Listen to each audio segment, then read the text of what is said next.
À la une, fin de la campagne électorale au Mexique, les bulletins de vote commencent à être empaquetés pour être distribués dans les différents bureaux de vote en vue de l'élection présidentielle, le 4 juin 2018. Reuters, José Luis González. Dimanche prochain le 1er juillet 2018, le Mexique tournera la page de la présidence d'Enrique Peña Nieto. Hier, dimanche 24 juin, les candidats à sa succession ont clôturé leur campagne électorale, c'est à la une de la presse. Les journaux s'intéressent notamment au candidat de gauche Andrés Manuel López Obrador, le grand favori du scrutin.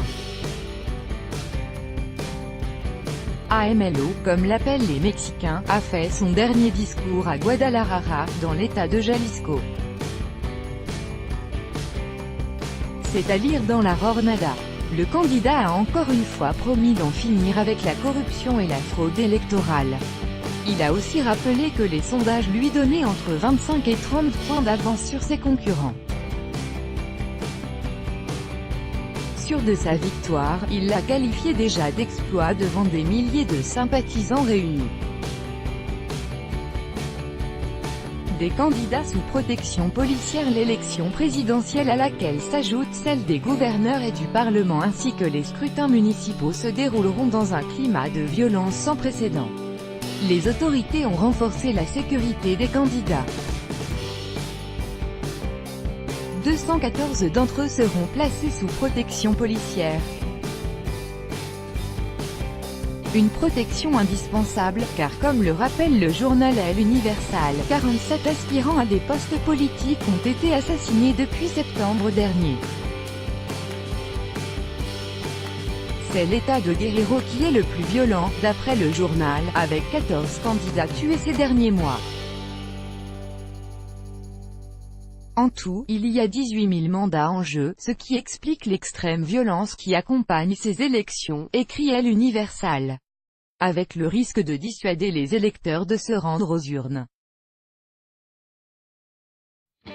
D'où un appel de l'Église pour aller voter dimanche prochain. C'est un devoir catholique, explique l'archevêque de Mexico, Carlos Aguilar dans une interview au journal El Sol de Mexico. La porte-parole de la Maison-Blanche priait de quitter un restaurant aux États-Unis. Il est désormais risqué d'aller au restaurant lors qu'on travaille pour le gouvernement. La porte-parole de la Maison-Blanche, Sarah Sanders, l'a appris à ses dépens. Elle a été priée de quitter un restaurant samedi soir au motif qu'elle travaillait pour le président Donald Trump.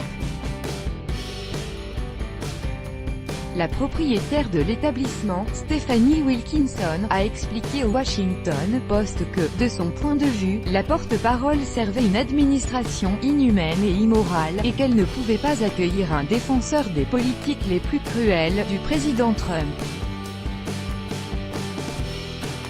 Tout cela est arrivé seulement quelques jours après que la ministre de la Sécurité intérieure, Kirstjen Nielsen, a été de son côté prise à partie par des manifestants lors d'un dîner. Voilà donc un nouveau phénomène, le public shaming, l'humiliation publique des responsables du gouvernement, écrit le Washington Post. Un phénomène qui montre que la société américaine est de plus en plus divisée. D'après le journal, seulement quelques États protègent les personnes de ce genre de situation, de se voir refuser un service. Mais de toute façon, ce n'est pas un comportement approprié, commente un ancien conseiller de Barack Obama sur Twitter. Demander à une personne de quitter un restaurant ne fait que renforcer la politique du président et la division du pays.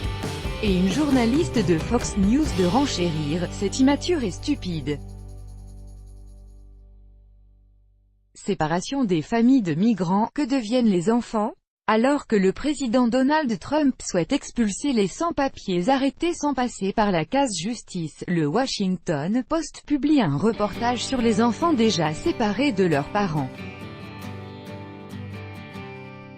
Ils sont environ 2000, repartis dans des centres d'hébergement à travers tout le pays. Des enfants qui ne parlent pas anglais, écrit le journal, qui sont exténués et qui ont vécu l'enfer. Certains pensent qu'ils retrouveront bientôt leurs parents. C'est effectivement ce qu'a promis le gouvernement, mais l'opposition démocrate doute de l'efficacité des autorités, estime le Los Angeles Times. Le journal brésilien O Globo de son côté publie le témoignage d'une Brésilienne rentrée illégalement aux États-Unis et qui a été séparée de sa fille le mois dernier. C'est seulement après 5 jours passés en détention qu'elle a appris où se trouvait sa fille. Elle a le droit de lui parler au téléphone 20 minutes par semaine. D'après O Globo, 51 enfants brésiliens se trouvent actuellement aux États-Unis, séparés de leurs parents.